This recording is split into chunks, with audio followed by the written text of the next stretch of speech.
Wide receiver Brett Swain, a 7th-round draft pick, got great mileage out of his short career in Green Bay in so many ways.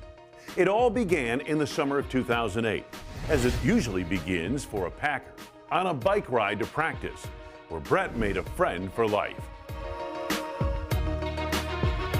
Absolutely. You know, from my first year, I hooked up with a kid that I still follow to this day. And it's someone that worked within the organization, Jennifer Ark, the Ark family. So I was happy to be her rider for 3 years, and I've been watching them grow up. I've been watching that family over the past many years just grow through their life, and now I think the son is getting ready to graduate college, and he's playing college football, and they're just doing great and amazing things. Elise, who was 9 years old at the time, yeah, Elise. is the girl, you rode her bike, yeah. And she's Jennifer's daughter, right? Jennifer Ark's daughter, the Ark family. So I hooked up with them when I first got into town, and they just took me in, and I was eating dinner at their house, and till this day, we still talk and check in with each other, and it's amazing.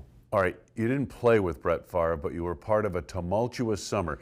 I would imagine as a rookie on the outside looking in at the split between the Packers and Brett Favre, that training camp in 2008. What do you recall?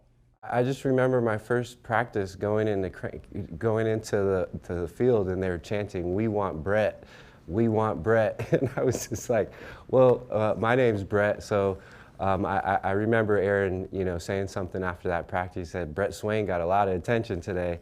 So I remember that first part of training camp, and that was a pretty big deal. So I'll always remember that.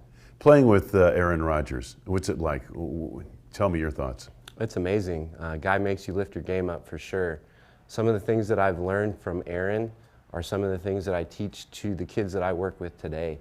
So, to learn those lessons, to learn some of the things that he brings to the table, it's just something that gives in a lifelong journey. So these kids that I work with young quarterbacks and athletes in my community, and those same steps and values and things that Aaron taught me, I try to instill into those kids. Can you give us some specifics?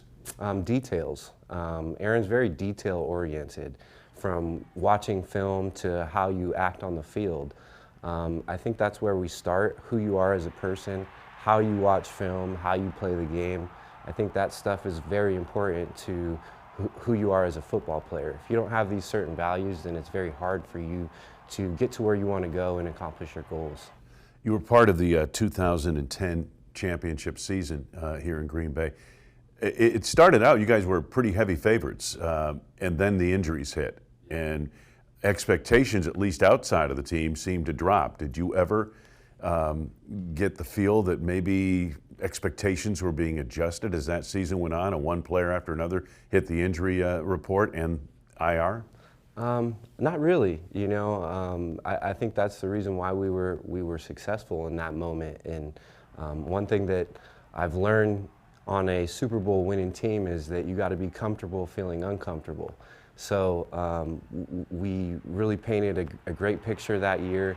And when it was your time to be called on, it was your opportunity to step up. So you had to make sure that you were ready for that. And that team was ready for anything that was thrown out our way. And we made the adjustments, and we got through that. What's your greatest memory of that season?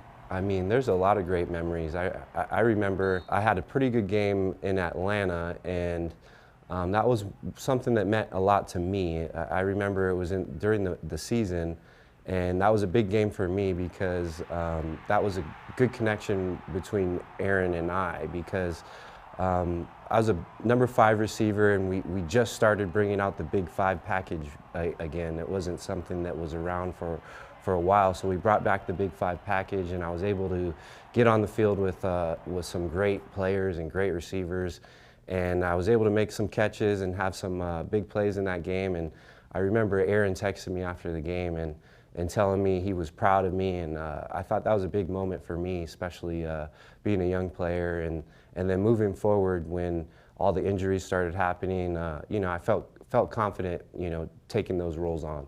Brett, that was the regular season game. You guys played well enough to win, but lost, and then you played Atlanta weeks later in the divisional round of the playoffs. How different were the Packers at that point in time? Completely different team. I mean, I remember that, we had to beat the Giants to get into the playoffs. So once we beat them, we had a whole different energy on the team. So we attacked playoffs on a whole different mindset. And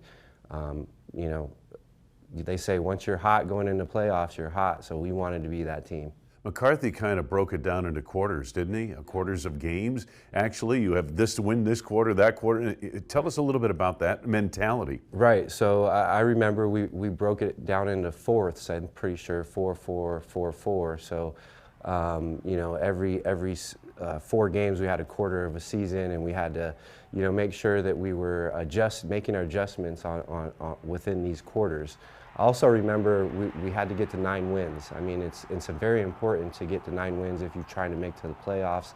So once you get to 9, you see where you're at, and then we have to make the goals moving forward from that. You were the last team to make the playoffs. As a group, do you remember the feeling in the locker room when you finally did it, beat the Bears last weekend of the regular season? You're finally in the playoffs. What was the feeling at that point in time? It was amazing. It was amazing because we knew how good the team was, and we knew that we were a little bit of the underdogs going through the injuries and the adversities that we had to deal with. But the team morale and the energy within the guys in the locker room was just on a high level. So we felt really good going into playoffs, and we felt really confident with where everybody was at. Let me ask you this. You played on a team that never trailed in any game. I believe you played 18 of them, the 3 playoff games or whatever. You never trailed by more than 7 points. Have you ever been on a football team that went through a whole season never down by more than 7 points? I've never. Did you even realize it? Didn't even realize that stat, but it keeps you in the game. It keeps you in the ball game. So if you stick around, all you need is a few big plays, and we'll see what happens at the end there. The Packers as road warriors went on to win the Super Bowl. Brett got a chance to contribute in the big game. And the experiences he had in green and gold are lessons he imparts today to the young people he coaches and advises as a life coach back in Carlsbad, California. It's just been a progression of what I've been working on and really been working on myself since I got done playing. Who am I outside of football? So I got back involved with my community and started working with the local football team. I also teach at the high school that I live in the community that I live in. So I'm coaching and teaching at the local high school, and I just fell in love with development and teaching kids all the experiences that I've dealt with in my career and what I've experienced. Just giving those experiences back to the kids and helping them develop their dreams and goals. So I've developed my whole training programs. I've built football camps. I've did football leagues. I've done it all, but really it's coming down to the psyche and mental skills of each individual, of each kid. Once you train them how to be great athletes, there's always another step you can take, and who you are as a person is very important to me. So that development and investing in that is really what I've been into. The mental aspect, the spiritual aspect of sports, even on the highest levels, we saw it at Wimbledon in tennis this year. We've seen it in the Olympics. Simone Biles was unable to do some of her routine, mentally wasn't able to get to that place.